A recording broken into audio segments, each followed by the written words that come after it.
Breaking news దేశవ్యాప్తంగా IndiGo సర్వీసులు రద్దయిన విషయం తెలిసిందే. ఇక ప్రయాణికులు అయితే ఎంత ఇబ్బంది పడుతున్నారో మనం సోషల్ మీడియాలో చూస్తూనే ఉన్నాం. ఇండిగో సంక్షోభం మూలంగా చాలా సర్వీసులు అయితే తాము క్యాష్ చేసుకోవాలనుకుంటా ఉన్నాయి. ఇండిగో సర్వీసులు రద్దయిన క్రమంలో తమ సర్వీసుల రేట్లను టికెట్ రేట్లను అయితే విపరీతంగా పెంచుతూ ఉన్నాయి. ఆ టికెట్ రేట్లు పెంచిన భారం ప్రయాణికుల మీద పడుతూ ఉన్నది. దీంతో కేంద్రం జోక్యం చేసుకోవాల్సిన పరిస్థితి వచ్చింది. ఇక విమానాల సర్వీసులపై ఆ కేంద్ర మంత్రి రామ్మోహన్ నాయుడు కూడా స్పందించారు. ఎట్టి పరిస్థితుల్లో పెంచడానికి వీల్లేదన్నట్టు కూడా ఆయన వ్యాఖ్యానించారు. అయితే ఇండిగో ఫ్లైట్స్ రద్దు కావడంతో విమాన సర్వీసులకు ఒక్కసారిగా డిమాండ్ పెరిగింది. టికెట్ రేట్లను భారీగా పెంచినట్టు తెలుస్తూ ఉన్నది. దీంతో ఇండిగో సంక్షోభాన్ని క్యాష్ చేసుకోవద్దని కేంద్రం అయితే సూచిస్తూ ఉన్నది. ఇలాగే కొనసాగితే ఖచ్చితంగా మీ సర్వీసులపై తగిన చర్యలు తీసుకోవాల్సి వస్తుందని కేంద్రం అలాగే మంత్రి రామ్మోహన్ నాయుడు సైతం సీరియస్గా వారికి హెచ్చరికలు జారీ చేశారు. నిర్దేశించిన ఛార్జీలే ఉండాలి, పౌర విమానయాన శాఖ పేర్కొన్న ఛార్జీలే ఉండాలని చెప్పేసి మరొకసారి నొక్కి వక్కానించారు.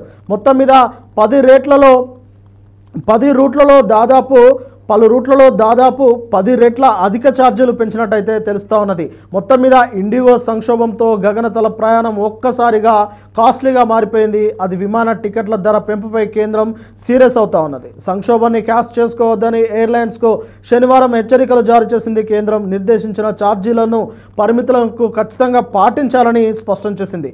భారీ సంఖ్యలో ఇండిగో విమానాలు రద్దు కావడంతో మిగతా ఎయిర్లైన్స్ క్యాష్ చేసుకుంటున్న విషయం అందరికీ తెలిసిందే. పలు రూట్లలో 10 రెట్లు అంటే ఒక్కొక్క టికెట్ 10 రెట్లు 20 రెట్లు పెంచుతూ ఉన్నారు. ఇది కాస్త ప్రయాణికులు తమ వీడియోలను సోషల్ మీడియాలో చెప్పడంతో అది వైరల్ అవడంతో ఇక ప్రభుత్వం అయితే స్పందించింది. ఉన్న ప్రయాణికులకు కొన్ని విమానయాన సంస్థలు దోచుకోవడం సరికాదని కేంద్రం చెబుతోంది. అడ్డగోలుగా రేట్లు పెంచితే చూస్తూ ఊరుకోబోమని కఠిన చర్యలు తప్పవని కూడా వార్నింగ్ ఇస్తూ ఉన్నది. మరోవైపు ఇండిగో సంక్షోభం 5 రోజులకి వచ్చింది.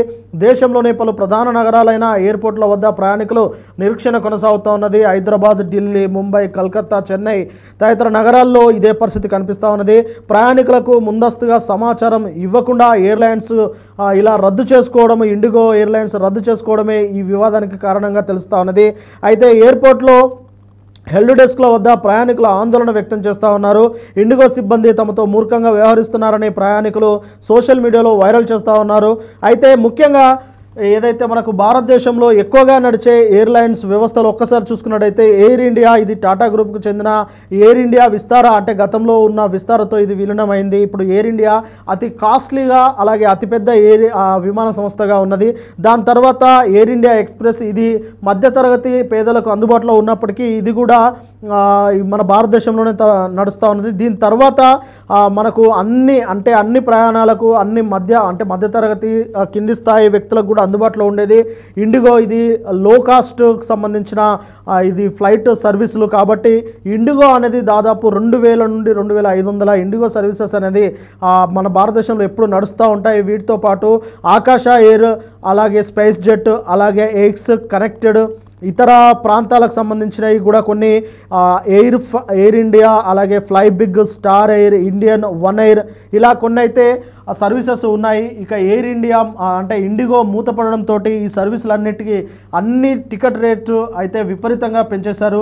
దీనిపై అయితే కేంద్రం సీరియస్ అయింది. అయితే గతంలో కూడా పాల్గమ్ ఉగ్రదాడి జరిగినప్పుడు కూడా ఒక్కసారిగా పాల్గమ్ టూరిస్టులు, అంటే అక్కడ పర్యటనకు వెళ్ళిన వారందరూ కాశ్మీరు తదితర ప్రాంతాల్లో అయితే వారు ఉండిపోయారు. ఆ సమయంలోనే దాడి జరగడంతో ఒక్కసారిగా విమానాల రేట్లు ఎలా పెరిగిపోయాయో గతంలోనే మనం చూసాము. ఏదంటే అవసరాలను బట్టి, అత్యవసర పరిస్థితులను బట్టి విమానం రేట్లను, టికెట్ రేట్లను పెంచడం పట్ల అప్పుడు కేంద్ర ప్రభుత్వం సీరియస్ అయింది. మరొకసారి ఇండిగో సర్వీసెస్లో రద్దు కావడంతో విమానాల డిమాండ్ పెరగడంతో మిగతా విమానాలు, ఇటు ఆకాశ ఎయిర్ కావచ్చు, స్పైస్ జెట్ కావచ్చు, ఎయిర్ ఇండియా కావచ్చు, ఇలాంటి విమానాలన్నీ ఒకేసారిగా టికెట్ రేట్లను భారీగా పెంచడం పట్ల కేంద్రం అయితే సీరియస్ అయింది.